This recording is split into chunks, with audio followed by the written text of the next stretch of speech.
Hello ಗೆಳೆಯರೆ, ಹೊಸ ವಿಡಿಯೋಗೆ ಸ್ವಾಗತ. ಇವತ್ತು ನಾವು ಇತ್ತೀಚೆಗೆ ರಿಲೀಸ್ ಆದ ಉಪೇಂದ್ರ ಮತ್ತೆ ರಾಮ್ ಪೋತಿನೇನಿ ಅಭಿನಯದ ಆಂಧ್ರ ಕಿಂಗ್ ತಾಲೂಕಾ ಅನ್ನೋ ತೆಲುಗು ಭಾಷೆಯ ಮೂವಿನ ಎಕ್ಸ್ಪ್ಲೇನ್ ಮಾಡ್ತಾ ಇದೀವಿ. ಈ ಮೂವಿಯ ಒನ್ಲೈನ್ ಸ್ಟೋರಿ ಹೇಳ್ಬೇಕು ಅಂದ್ರೆ, ಸೂರ್ಯ ಒಬ್ಬ ದೊಡ್ಡ ಸೂಪರ್ ಸ್ಟಾರ್ ಆಗಿರ್ತಾನೆ. ಆದ್ರೂ ಅವನ 100ನೇ ಫಿಲಂ ಅರ್ಧಕ್ಕೆ ನಿಂತೋಗುತ್ತೆ. ಅವಾಗ ಸೂರ್ಯನಿಗೆ ಅವನ ಫ್ಯಾನ್ ಒಬ್ಬ 3 ಕೋಟಿ ಅಕೌಂಟ್ಗೆ ಆಗ್ತಾನೆ. ಸೂರ್ಯ ಫಿಲಂ ಅರ್ಧಕ್ಕೆ ನಿಲ್ಲೋಕೆ ಕಾರಣ ಏನು? ಸೂರ್ಯನಿಗೆ ಸಹಾಯ ಮಾಡಿದ ಆ ಅಭಿಮಾನಿ ಯಾರು? ಅವನ ಅಭಿಮಾನ ಎಂತದ್ದು? ಅವನ ಕತೆ ಏನು? ಒಬ್ಬ ಸ್ಟಾರ್ ಮತ್ತೆ ಫ್ಯಾನ್ ನಡುವೆ ಇರೋ ಸಂಬಂಧ ಎಂತದ್ದು ಅಂತ ನಾವು ಈ ಮೂವಿ ನೋಡ್ತಾ ತಿಳ್ಕೊಳ್ಳೋಣ. ಬನ್ನಿ ವಿಡಿಯೋ ಶುರು ಮಾಡೋಣ. ಮೂವಿಯ ಮೊದಲನೇ ಸೀನ್ ಅಲ್ಲಿ ಶೂಟಿಂಗ್ ಸೆಟ್ ಅಲ್ಲಿ ಸೂರ್ಯ ಅವನ 100ನೇ ಫಿಲಂನ ಎಂಟ್ರಿ ಸೀನ್ ತೆಗಿತಾ ಇರ್ತಾನೆ. ಅವಾಗ ಪ್ರೊಡ್ಯೂಸರ್ ಸೂರ್ಯನ ಕ್ಯಾರವಾನ್ಗೆ ಕರೆದು ಫಿಲಂ ಕಂಟಿನ್ಯೂ ಮಾಡೋಕೆ ಆಗಲ್ಲ ಅಂತಾನೆ. ಯಾಕಂದ್ರೆ ಸೂರ್ಯನ ಕೊನೆಯ 9 ಮೂವಿಗಳು ಫ್ಲಾಪ್ ಆಗಿರ್ತವೆ. ಅದಕ್ಕೆ ಯಾವುದೇ ಫೈನಾನ್ಸರ್ ಪ್ರೊಡ್ಯೂಸರ್ಗೆ ದುಡ್ಡು ಕೊಡ್ತಾ ಇರಲ್ಲ. ಹಳೆ ಫಿಲಂ ಡಿಸ್ಟ್ರಿಬ್ಯೂಟರ್ಸ್ ಎಲ್ರು ನಷ್ಟ ತುಂಬಿಕೊಡಿ ಅಂತ ಕೇಳ್ತಾ ಇರ್ತಾರೆ. ಇನ್ನ ಮೂವಿ ತೆಗಿಯೋಕೆ 3 ಕೋಟಿ ಬೇಕಿರುತ್ತೆ. ಅದಕ್ಕೆ ಪ್ರೊಡ್ಯೂಸರ್ ಸೂರ್ಯಗೆ ಆಗಲ್ಲ ಅಂತ ಹೇಳಿ ಪ್ಯಾಕಪ್ ಮಾಡೋಕೆ ಹೇಳಿ ಅಲ್ಲಿಂದ ಹೋಗ್ಬಿಡ್ತಾನೆ. ಸೂರ್ಯ ಬೇಜಾರಲ್ಲಿ ಅವನ ಮನೆಗೆ ಹೋಗ್ತಾನೆ. ಅಲ್ಲಿ ಅವನಿಗೆ ಬಂದಿದ್ದ ಅವಾರ್ಡ್ ಗಳನ್ನ ನೋಡ್ತಾನೆ. ಅದ್ರಲ್ಲೂ ಮೇನ್ ಆಗಿ ಮಾಸ್ ಲೀಡರ್ ಅನ್ನೋ ಮೂವಿಗೆ ಅವಾರ್ಡ್ ಬಂದಿರುತ್ತೆ. ಅದನ್ನ ಈಸ್ಕೊಂಡು ಸೂರ್ಯ ಸ್ಟೇಜ್ ಇಂದ ಬರುವಾಗ ಫ್ಯಾನ್ಸ್ ಗಳ ದೂಕಾಟದಿಂದ ಆ ಅವಾರ್ಡ್ ಮುರಿದೋಗಿರುತ್ತೆ. ನಾಯಕ್ ಅನ್ನೋ ಪ್ರೊಡ್ಯೂಸರ್ ಅದನ್ನ ಎಕ್ಸ್ಚೇಂಜ್ ಮಾಡೋಣ ಅಂದಾಗ ಸೂರ್ಯ ಅವನ ಅಭಿಮಾನಿಗಳ ನೆನಪಿಗಾಗಿ ಒಡೆದೋಗಿರೋ ಅವಾರ್ಡ್ನೇ ತಗೊಂಡ್ ಬಂದಿರ್ತಾನೆ. ಅದನ್ನ ಸೂರ್ಯ ಇವಾಗ ನೋಡ್ತಾ ಬೇಜಾರಾಗ್ತಾ ಇರ್ತಾನೆ. ಅದನ್ನ ಅವನ ಹೆಂಡತಿ ನೋಡ್ತಾಳೆ. ಸೂರ್ಯ ಅವನ 100ನೇ ಫಿಲಂ ನಿಂತೋಯ್ತು ಅಂತ ಹೇಳ್ತಾನೆ. ಅದನ್ನ ಕೇಳಿ ಸೂರ್ಯನ ಹೆಂಡತಿ, ನೀವು ಇಷ್ಟು ವರ್ಷ ಎಷ್ಟೋ ಜನಕ್ಕೆ ಸಹಾಯ ಮಾಡಿದ್ದೀರಾ, ಇವಾಗ ನೀವ್ ಯಾರನ್ನಾದ್ರೂ ಸಹಾಯ ಕೇಳಿ ಅಂತಾಳೆ. ಅವಾಗ ಸೂರ್ಯಗೆ ಪ್ರೊಡ್ಯೂಸರ್ ನಾಯಕ್ ನೆನಪಾಗಿ ಅವನಿಗೆ ಕಾಲ್ ಮಾಡಿ 3 ಕೋಟಿ ಬೇಕು ಅಂತಾನೆ. ನಾಯಕ್ ಕೊಡಕ್ಕೆ ಒಪ್ಕೋತಾನೆ. ಆದ್ರೆ ಅದರ ಬದಲಿಗೆ ಸೂರ್ಯ ನಾಯಕ್ ಮಗನ ಮೂವಿಯಲ್ಲಿ ತಂದೆಯ ಕ್ಯಾರೆಕ್ಟರ್ ಮಾಡ್ಬೇಕು ಅಂತಾನೆ. ಅದನ್ನ ಕೇಳಿ ಸೂರ್ಯ ಕಾಲ್ ಕಟ್ ಮಾಡ್ತಾನೆ.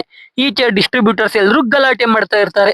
ಒಂದ್ ಕಾಲದಲ್ಲಿ ಫ್ಯಾನ್ಸ್ ಇದ್ದ ಜಾಗದಲ್ಲಿ ಇವಾಗ ಗಲಾಟೆ ಆಗ್ತಾ ಇರೋದನ್ನ ನೋಡಿ ಸೂರ್ಯ ಬೇಜಾರಾಗ್ತಾನೆ.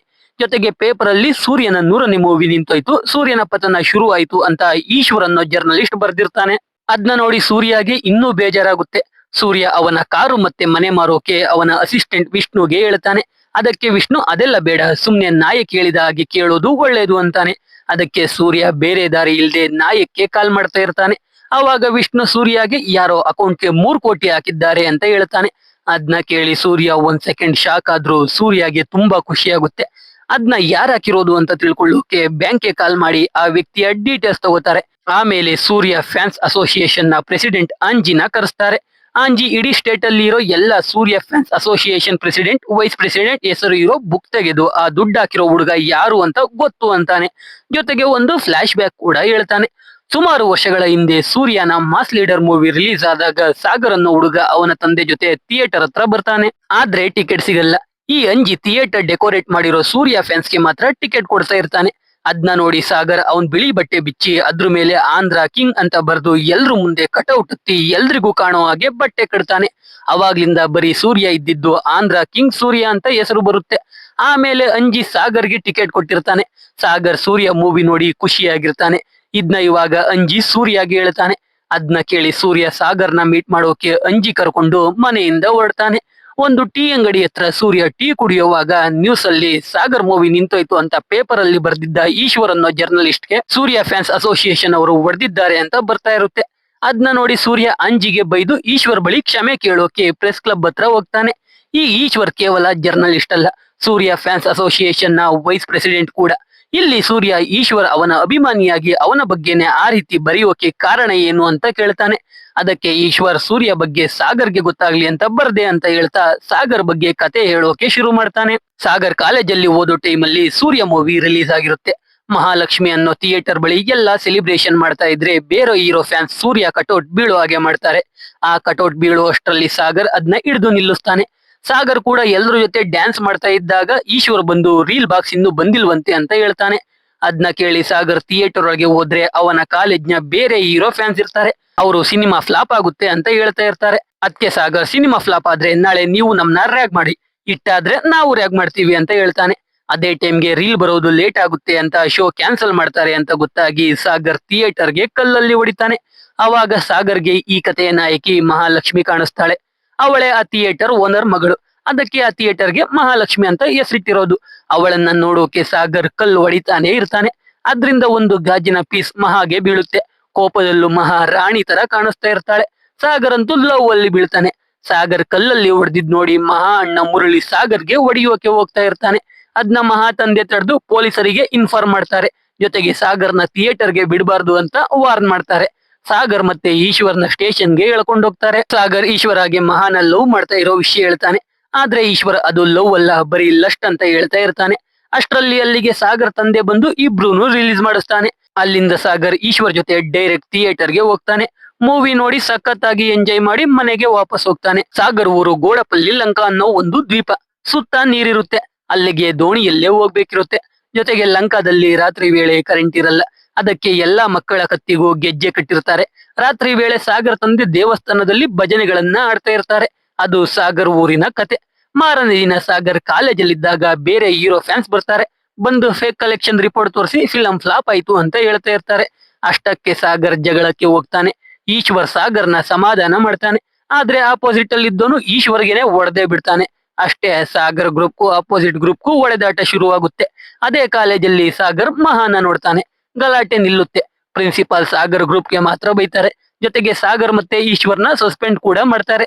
ಸಸ್ಪೆಂಡ್ ಮಾಡಿದ್ರು ಕಾಲೇಜ್ಗೆ ಬಂದು ಕ್ಯಾಂಟೀನ್ ಲೈಬ್ರರಿಯಲ್ಲಿ ಕೆಲಸ ಮಾಡಬೇಕು ಅಂತ ಹೇಳ್ತಾರೆ. ಮಾರನೇ ದಿನ ಕಾಲೇಜ್ ಕ್ಯಾಂಟೀನ್ ಅಲ್ಲಿ ಸಾಗರ್ ಕೆಲಸ ಮಾಡುವಾಗ ಮಹಾ ಬರ್ತಾಳೆ. ಮಹಾ ಕೊಕ್ಕೋ ಕೋಲಾ ಕೇಳ್ತಾಳೆ. ಸಾಗರ್ ಹೀರೋ ತರ ಕೋಲಾ ತಂದು ಕೊಡ್ತಾನೆ. ಅಲ್ಲಿ ಸಾಗರ್ಗೆ ಮಹಾ ಅವನ ಜೂನಿಯರ್ ಅಂತ ಗೊತ್ತಾಗುತ್ತೆ. ಜೊತೆಗೆ ಮಹಾಲಕ್ಷ್ಮಿ ಥಿಯೇಟರ್ ಓನರ್ ಮಗಳು ಅಂತ ಕೂಡ ಗೊತ್ತಾಗುತ್ತೆ. ಮಹಾ ಸಾಗರ್ ಜೊತೆ ಮಾತಾಡಿ ಅಲ್ಲಿಂದ ಹೋದ್ಮೇಲೆ ಸಾಗರ್ ಮಹಾ ಕುಡ್ದು ಬಿಟ್ಟು ಹೋಗಿದ್ದ ಕೋಲಾ ಕುಡಿತಾನೆ. ಅದ್ನ ನೋಡಿ ಈಶ್ವರ್ ಮತ್ತೆ ಅದು ಪ್ರೇಮ ಅಲ್ಲ, ಬರೀ ಕಾಮ ಅಂತ ಹೇಳ್ತಾ ಇರ್ತಾನೆ. ಹೀಗೆ ಸ್ವಲ್ಪ ದಿನ ಕಳೆಯುತ್ತೆ. ಸೂರ್ಯನ ಇನ್ನೊಂದು ಮೂವಿ ರಿಲೀಸ್ ಆಗುತ್ತೆ. ಸಾಗರ್ ಅಸೋಸಿಯೇಷನ್ ಪ್ರೆಸಿಡೆಂಟ್ ಆಗಿದ್ರಿಂದ ಹೋಗಿ 20 ಟಿಕೆಟ್ ಕೊಡಿ ಅಂದ್ರೆ ಮ್ಯಾನೇಜರ್ ಸಾಗರ್ ಥಿಯೇಟರ್ಗೆ ಬರೋ ಹಾಗಿಲ್ಲ, ಟಿಕೆಟ್ ಕೊಡಲ್ಲ ಅಂತಾನೆ. ಅಲ್ಲೇ ಮಹಾ ಇರ್ತಾಳೆ. ಸಾಗರ್ ಮಹಾನ ಕೇಳ್ಕೊತಾನೆ. ಅವಳೇ ಸಾಗರ್ಗೆ ಟಿಕೆಟ್ ಕೊಟ್ಟು ದುಡ್ಡು ಕೂಡ ಈಸ್ಕೊಳಲ್ಲ. ಅಂದ್ರೆ ಮಹಾಗೂ ಸಾಗರ್ ಇಷ್ಟ ಇದ್ದಾನೆ ಅನ್ಸುತ್ತೆ. ಸಾಗರ್ ಮೂವಿ ಎಲ್ಲ ನೋಡಿದ್ಮೇಲೆ ಮಹಾನ ಭೇಟಿ ಆಗ್ತಾನೆ. ಮಹಾ ಅವಳ ತಂದೆಗೋಸ್ಕರ ವೇಟ್ ಮಾಡ್ತಾ ನಿಂತಿರ್ತಾಳೆ. ಇಲ್ಲಿ ಮಹಾ ಸಾಗರ್ಗೆ ಸೂರ್ಯ ಅಂದ್ರೆ ಇಷ್ಟೊಂದು ಹುಚ್ಚು ಯಾಕೆ ಅಂತ ಕೇಳ್ತಾಳೆ. ಅವಾಗ ಸಾಗರ್ ಅವನ ಕತೆ ಹೇಳ್ತಾನೆ. ನಮ್ಗೆ ಗೊತ್ತಿರೋ ಹಾಗೆ ಸಾಗರ್ ಊರು ಗೋಡಪಲ್ಲಿ ಲಂಕ. ಅದೊಂದು ದ್ವೀಪ. ಅಲ್ಲಿರೋರಿಗೆ ಓದೋಕೆ ಬರೆಯೋಕೆ ಬರಲ್ಲ. ಆದ್ರೆ ಸಾಗರ್ ತಂದೆ ಸಾಗರ್ ಓದ್ಲಿ ಅಂತ ಅವನಿಗೆ ಒಂದು ಭಜನೆ ಗೀತೆ ಹೇಳ್ಕೊಡ್ತಾರೆ. ಜೊತೆಗೆ ಸ್ಕೂಲ್ಗೆ ಸೇರ್ಸೋಕೆ ನೀರ್ ದಾಟಿ ಈಚೆ ಬರ್ತಾರೆ. ನೀರ್ ದಾಟಿ ಬಂದಿದ್ಕೆ ಸಾಗರ್ಗೆ ಭಯ ಆಗ್ತಾ ಇರುತ್ತೆ. ಸ್ಕೂಲ್ಗೆ ಸೇರ್ಸೋಕೆ ಹೋದ್ರೆ ಸ್ಕೂಲಲ್ಲಿ ಸರ್ ಸೇರ್ಸ್ಕೊಳಲ್ಲ ಅಂತಾನೆ. ಸಾಗರ್ ತಂದೆ ಸಾಗರ್ ಭಜನೆ ಗೀತೆ ಆಡ್ತಾನೆ ಅಂತ ಹೇಳ್ತಾರೆ. ಆದ್ರೆ ಸಾಗರ್ ಭಯದಲ್ಲಿ ತೊದಲೋಕೆ ಶುರು ಮಾಡ್ತಾನೆ. ಎಲ್ರೂ ಅವನ್ನ ನೋಡಿ ನಗಾಡ್ತಾರೆ. ಆ ಸರ್ ಸಾಗರ್ ತಂದೆಗೆ ಅವಮಾನ ಮಾಡಿ ಅಲ್ಲಿಂದ ಕಳಿಸ್ಬಿಡ್ತಾನೆ. ಸಾಗರ್ ತಂದೆ ಮನೆಗೆ ಹೋದ್ಮೇಲೆ ಸಾಗರ್ಗೆ ಚೆನ್ನಾಗಿ ಹೊಡಿತಾರೆ. ಸಾಗರ್ ಅಳ್ತಾ ಟೇಪ್ ರೆಕಾರ್ಡರ್ ಮುಂದೆ ಕೂತಿದ್ದಾಗ ಅದ್ರಲ್ಲಿ ಸೂರ್ಯ ಮೂವಿಯ ಡೈಲಾಗ್ ಬರ್ತಾ ಇರುತ್ತೆ. ಅದು ಸಾಗರ್ಗೆ ಮೋಟಿವೇಶನ್ ಕೊಡುತ್ತೆ. ಸಾಗರ್ ಪ್ರತಿದಿನ ಅದನ್ನ ಕೇಳಿ ಚೆನ್ನಾಗಿ ಪ್ರಾಕ್ಟೀಸ್ ಮಾಡಿ ಕಡೆಗೆ ಸ್ಕೂಲಲ್ಲಿ ಗೀತೆ ಹೇಳಿ ಸ್ಕೂಲ್ಗೆ ಸೇರ್ಕೋತಾನೆ. ಅದ್ರಿಂದಾನೇ ಸಾಗರ್ಗೆ ಸೂರ್ಯ ಮೇಲೆ ಅಷ್ಟೊಂದು ಪ್ರೀತಿ ಅಂತ ಸಾಗರ್ ಮಹಾಗೆ ಹೇಳಿ ನನ್ ಲೈಫಲ್ಲಿ ಸೂರ್ಯನೇ ಹೀರೋ ಅಂತಾನೆ. ಅದಕ್ಕೆ ಮಹಾ ನನ್ಗೆ ನಿನ್ ಲೈಫಲ್ಲಿ ನೀನೇ ಹೀರೋ ಅನ್ನಿಸ್ತೀಯಾ ಅಂತ ಹೇಳ್ತಾಳೆ. ಅವಳ ತಂದೆ ಬರ್ತಾರೆ. ಮಹಾ ಹೋಗ್ತಾ ಬಾ ಹೀರೋ ಅಂತ ಹೇಳಿ ಹೋಗ್ತಾಳೆ. ಮಾರನೇ ದಿನ ಸಾಗರ್ ಲೈಬ್ರರಿಯಲ್ಲಿದ್ದಾಗ ಅಲ್ಲಿಗೆ ಮಹಾ ಬಂದು ಸಾಗರ್ಗೆ ಇನ್ನು ರಿಲೀಸ್ ಆಗದೆ ಇರೋ ಸೂರ್ಯ ಸಾಂಗ್ ಕ್ಯಾಸೆಟ್ ತೋರಿಸಿ ವಾಕ್ಮೆನ್ ಅಲ್ಲಿ ಇಬ್ರು ಸಾಂಗ್ ಕೇಳ್ತಾ ಇರ್ತಾರೆ. ಅದ್ನ ಸಾಗರ್ ಆಪೋಸಿಟ್ ಅಲ್ಲಿ ಇರ್ತಾನಲ್ಲ, ಅವನು ನೋಡ್ಬಿಡ್ತಾನೆ. ಬಂದು ಕ್ಯಾತೆ ತೆಗೆದು ವಾಕ್ಮೆನ್ ನ ಹೊಡೆದಾಕ್ಬಿಡ್ತಾನೆ. ಸಾಗರ್ ಇಬ್ರೇ ಇದ್ದಾಗ ನೋಡ್ಕೊಳ್ಳೋಣ ಅಂತ ಜಗಳಕ್ಕೆ ಹೋಗಲ್ಲ. ಸಾಗರ್ ಮಹಾಗೆ ಸಾರಿ ಕೇಳಿ ವಾಕ್ಮೆನ್ ನ ಸರಿ ಮಾಡಿ ಕೊಡ್ತೀನಿ ಅಂತ ತಗೊಂಡೋಗ್ತಾನೆ. ರಾತ್ರಿ ಅದನ್ನ ಸರಿ ಮಾಡುವಾಗ ಅಲ್ಲಿಗೆ ಈಶ್ವರ್ ಬಂದು ಮತ್ತೆ ಅದು ಲವ್ ಅಲ್ಲ ಅಂತ ಹೇಳ್ತಾ ಇರ್ತಾನೆ. ಸಾಗರ್ ಲವ್ ಅಂದ್ರೆ ಒಬ್ರು ಪ್ರಾಬ್ಲಮ್ಗೆ ಇನ್ನೊಬ್ರು ಆಗೋದು, ನನ್ಗೆ ಮಹಾ ಮೇಲೆ ಆಗಿರೋದು ಪಕ್ಕ ಲವ್ವೇ ಅಂತ ಹೇಳ್ತಾನೆ. ಮಾರನೇ ದಿನ ಸಾಗರ್ ಈಶ್ವರ್ ಕರ್ಕೊಂಡು ಡೈರೆಕ್ಟ್ ಮಹಾ ಮನೆಗೇನೆ ಹೋಗ್ತಾನೆ. ಮುರಳಿ ಜಗಳಕ್ಕೆ ಬರ್ತಾನೆ. ಸಾಗರ್ ಜಗಳ ಮಾಡದೆ ಮಹಾಗೆ ವಾಕ್ಮೆನ್ ಕೊಟ್ಟು ನಮ್ಮೂರಲ್ಲಿ 3 ದಿನ ಹಬ್ಬ ಇದೆ ಬನ್ನಿ ಅಂತ ಮಹಾ ಮತ್ತೆ ಮಹಾ ತಂದೆನ ಇನ್ವೈಟ್ ಮಾಡಿ ಹೋಗ್ತಾನೆ. ಮಹಾ ತಂದೆ ಮುರಳಿಗೆ ಸಾಗರ್ ಜೊತೆ ಜಗಳಕ್ಕೆ ಹೋದ್ರೆ ಅವನ್ ಸ್ಟೇಟಸ್ ಜಾಸ್ತಿ ಆಗುತ್ತೆ, ಅವಾಯ್ಡ್ ಮಾಡು ಅಂತ ಹೇಳ್ತಾರೆ. ಈ ಕಡೆ ಸಾಗರ್ ಊರಲ್ಲಿ ಹಬ್ಬ ಶುರು ಆಗುತ್ತೆ. ಅವಾಗ ಸೂರ್ಯ ಪಕ್ಕದ ಊರಲ್ಲಿ ಶೂಟಿಂಗ್ ಮಾಡೋಕೆ ಬಂದಿದ್ದಾನೆ ಅಂತ ಸಾಗರ್ಗೆ ಗೊತ್ತಾಗುತ್ತೆ. ಸಾಗರ್ ದೋಣಿ ಹತ್ತೋಕೆ ಹೋಗುವಾಗ ಅಲ್ಲಿಗೆ ಮಹಾ ಬಂದ್ಬಿಡ್ತಾಳೆ. ಈ ಕಡೆ ಸೂರ್ಯನು ಬಿಡೋಕೆ ಆಗಲ್ಲ, ಆ ಕಡೆ ಮಹಾನು ಬಿಡೋಕೆ ಆಗಲ್ಲ. ಮಹಾ ಸಾಗರ್ ಕಷ್ಟ ಅರ್ಥ ಮಾಡ್ಕೊಂಡು ನಾನು ವೇಟ್ ಮಾಡ್ತಾ ಇರ್ತೀನಿ, ಹೋಗಿ ಸೂರ್ಯನ ನೋಡ್ಕೊಂಡ್ ಬಾ ಅಂತ ಹೇಳ್ತಾಳೆ. ಸಾಗರ್ ಖುಷಿಯಾಗಿ ಹೋಗ್ತಾನೆ. ಸಾಂಗ್ ಶೂಟಿಂಗ್ ನಡೀತಾ ಇರುತ್ತೆ. ಸೂರ್ಯ ರಸಬಾಳೆ ಬೇಕು ಅಂತ ಕೇಳಿರ್ತಾನೆ.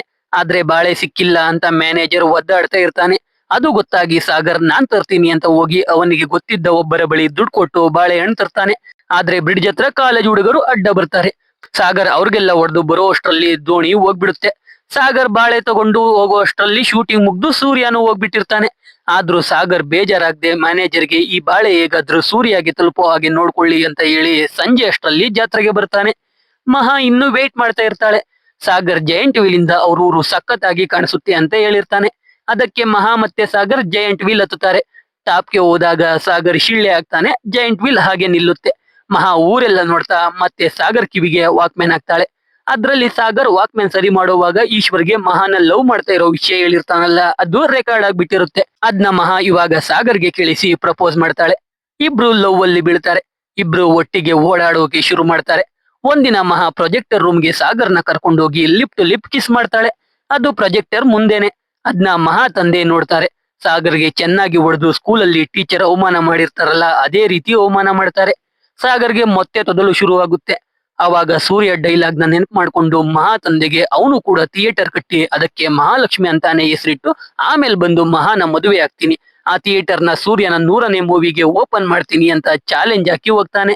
ಇದು ಈಶ್ವರ್ಗೆ ಗೊತ್ತಾಗಿ ಸಾಗರ್ಗೆ ಸಪೋರ್ಟ್ ಮಾಡೋ ಬದಲು ನಿನ್ ಕೈಲಿ ಆಗಲ್ಲ, ನಿನ್ಗೆ ನಾನು ನಿಜ ಏನು ಅಂತ ತೋರಿಸ್ತೀನಿ ಅಂತ ಸಾಗರಿಂದ ದೂರ ಆಗ್ತಾನೆ. ಇವಾಗ ಈಶ್ವರ್ ಇದನ್ನೆಲ್ಲ ಸೂರ್ಯಗೆ ಹೇಳಿ ಸಾಗರ್ಗೆ ನಿಮ್ 100ನೇ ಫಿಲಂ ನಿಂತೋಗಿರೋ ವಿಷಯ ಗೊತ್ತಾಗ್ಲಿ ಅಂತ ಪೇಪರ್ ಅಲ್ಲಿ ಬರ್ದೆ ಅಂತ ಹೇಳ್ತಾನೆ.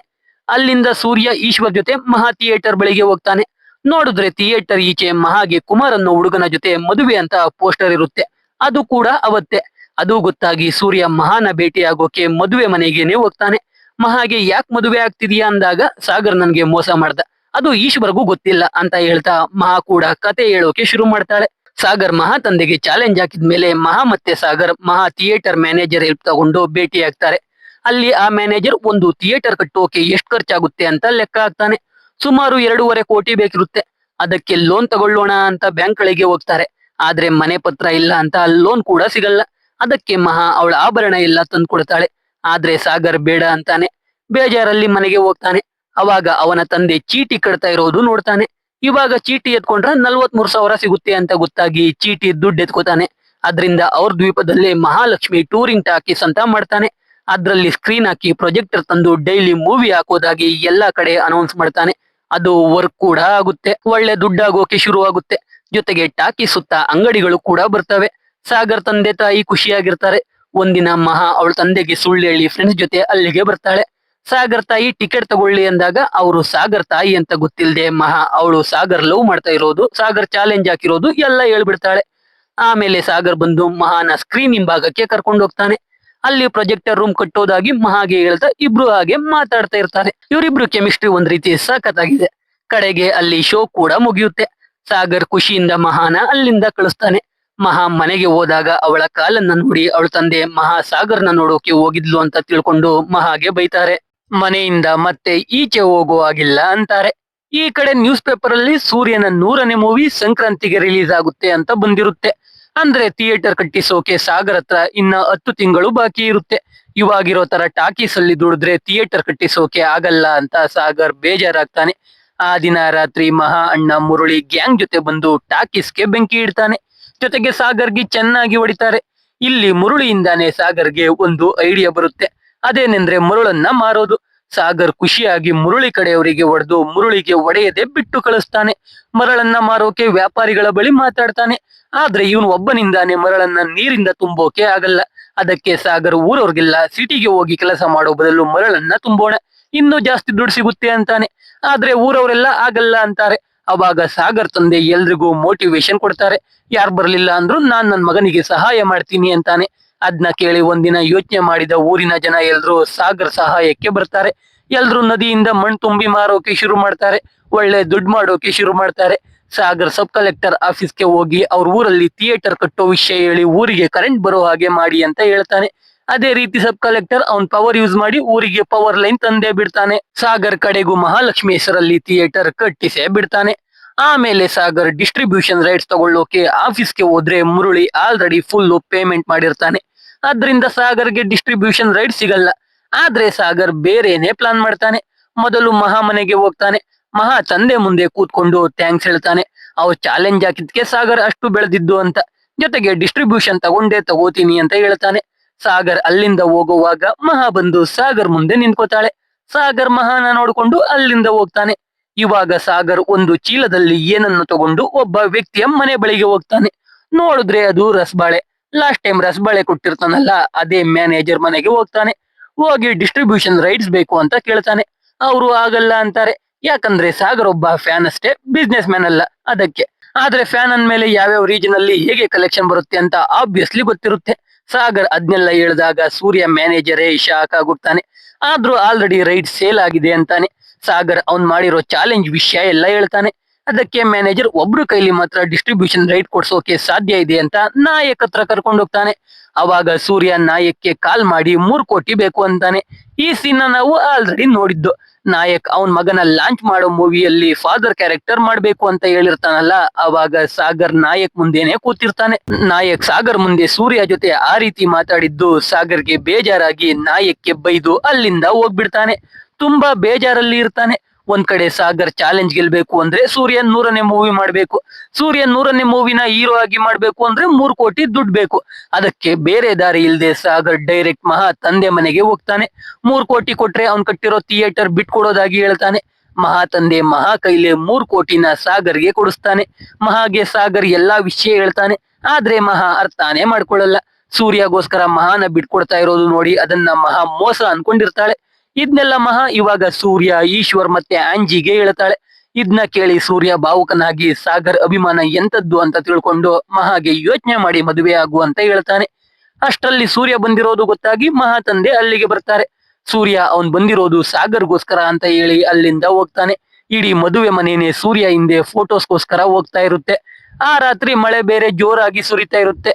ಗೋಡಪಲ್ಲಿ ಲಂಕಾಗೆ ಹೋಗೋಕೆ ಕಷ್ಟ ಇರುತ್ತೆ. ಆದ್ರೂ ಸೂರ್ಯ ದೋಣಿಲಿ ಆ ಕಡೆ ಹೋಗ್ತಾನೆ. ಈ ಕಡೆ ನೋಡಿದ್ರೆ ಪ್ರವಾಹಕ್ಕೆ ಇಡೀ ಲಂಕಾ ಊರೇ ಮುಳುಗ್ತಾ ಇರುತ್ತೆ. ಆದ್ರೆ ಥಿಯೇಟರ್ ಮಾತ್ರ ಮುಳುಗಲ್ಲ. ಸೊ ಎಲ್ರು ಅಲ್ಲಿಗೆ ಹೋಗ್ತಾರೆ. ಮನೆಯೆಲ್ಲ ಬಿದ್ದೋಗಿರುತ್ತೆ. ಎಲ್ರು ಮತ್ತೆ ಫಸ್ಟ್ ಇಂದ ಶುರು ಮಾಡ್ಬೇಕು ಅಂತ ಬೇಜಾರಾಗಿರ್ತಾರೆ. ಅವಾಗ ಅಲ್ಲಿಗೆ ಸೂರ್ಯ ಬರ್ತಾನೆ. ಸೂರ್ಯನ ನೋಡಿ ಎಲ್ಲ ಖುಷಿ ಆಗ್ತಾರೆ. ಸೂರ್ಯ ಸಾಗರ್ ಹತ್ರ ಬಂದು ಅವನ್ ಮೇಲೆ ಯಾಕಷ್ಟು ಪ್ರೀತಿ ಅಂತ ಕೇಳ್ತಾನೆ. ಸಾಗರ್ ಸೂರ್ಯನಿಗೆ ನಿಮ್ಮಿಂದಾನೇ ನಾವು ಇವತ್ತು ಇಷ್ಟೆಲ್ಲ ಮಾಡಿರೋದು, ನೀವೇ ನಮ್ಗೆ ಸ್ಫೂರ್ತಿ ಅಂತ ಹೇಳ್ತಾನೆ. ಜೊತೆಗೆ ಮತ್ತೆ ಫಸ್ಟ್ ಇಂದ ಇಡೀ ಊರನ್ನ ಕಟ್ಟೋದಾಗಿ ಹೇಳ್ತಾರೆ. ಅದ್ನ ಕೇಳಿ ಸೂರ್ಯ ಅವನು ಕೂಡ ಮತ್ತೆ ಸ್ಟಾರ್ಟಿಂಗ್ ಇಂದ ಶುರು ಮಾಡ್ಬೇಕು ಅಂತ ಡಿಸೈಡ್ ಆಗ್ತಾನೆ. ಸೂರ್ಯ ಸಾಗರ್ನ ಹಗ್ ಮಾಡ್ತಾನೆ. ಅವಾಗ ಸೂರ್ಯಗೆ ಸಾಗರ್ ಕತ್ತಲ್ಲಿ ಅವನ ಮುರಿದು ಹೋಗಿರೋ ಅವಾರ್ಡ್ ಪೀಸ್ ಡಾಲರ್ ಆಗಿ ಇರೋದು ಕಾಣಿಸುತ್ತೆ. ಸೂರ್ಯ ಸಾಗರ್ಗೆ 3 ಕೋಟಿ ವಾಪಸ್ ಕೊಡೋದಾಗಿ ಹೇಳಿ ಬದಲಾಗಿ ಆ ಡಾಲರ್ನ ಕೇಳ್ತಾನೆ. ಸಾಗರ್ ಖುಷಿಯಿಂದ ಕೊಡ್ತಾನೆ. ಸೂರ್ಯ ಅಲ್ಲಿಂದ ಹೋಗ್ತಾನೆ. ಮಹಾ ವಾಪಸ್ ಬರ್ತಾಳೆ. ಮಹಾ ಸಾಗರ್ ಒಂದಾಗ್ತಾರೆ. ಸೂರ್ಯ ಅವನ್ ಮನೆ ಕಾರೆಲ್ಲ ಮಾರಿ 100ನೇ ಮೂವಿ ಮಾಡೇ ಬಿಡ್ತಾನೆ. ಸಾಗರ್ ಥಿಯೇಟರ್ ಅಲ್ಲಿ ಪ್ಲೇ ಮಾಡ್ತಾನೆ. ಕಡೆಗೆ ಲಂಕಾಗೆ ಬ್ರಿಡ್ಜ್ ಮಾಡೋಕು ಎಲ್ಲ ರೆಡಿ ಆಗುತ್ತೆ. ಅದ್ನ ಸಾಗರ್ ಮತ್ತೆ ಮಹಾ ನೋಡ್ತಾ ಕೂತಿರ್ತಾರೆ. ಇಲ್ಲಿಗೆ ಮೂವಿ ಮುಗಿಯುತ್ತೆ. ಮೂವಿ ಮಾತ್ರ ತುಂಬಾ ಚೆನ್ನಾಗಿತ್ತು. ನನ್ಗಂತೂ ಮೂವಿ ಸಖತ್ ಇಷ್ಟ ಆಯ್ತು. ಸೊ ಎಕ್ಸ್ಪ್ಲನೇಷನ್ ಕೇಳಿ ನಿಮ್ಗೇನ್ ಅನ್ನಿಸ್ತು ಅಂತ ಕಾಮೆಂಟ್ ಮಾಡಿ. ವಿಡಿಯೋ ಇಷ್ಟ ಆಗಿದ್ರೆ ಲೈಕ್ ಮಾಡಿ. ಕಂಟೆಂಟ್ ಇಷ್ಟ ಆಗಿದ್ರೆ ಮಾತ್ರ ಸಬ್ಸ್ಕ್ರೈಬ್ ಮಾಡ್ಕೊಂಡು ಸಪೋರ್ಟ್ ಮಾಡಿ. ಮತ್ತೆ ಇನ್ನೊಂದು ಸೂಪರ್ ಆಗಿರೋ ವಿಡಿಯೋ ಜೊತೆ ಸಿಗ್ತೀನಿ. ಜೈ ಕರ್ನಾಟಕ.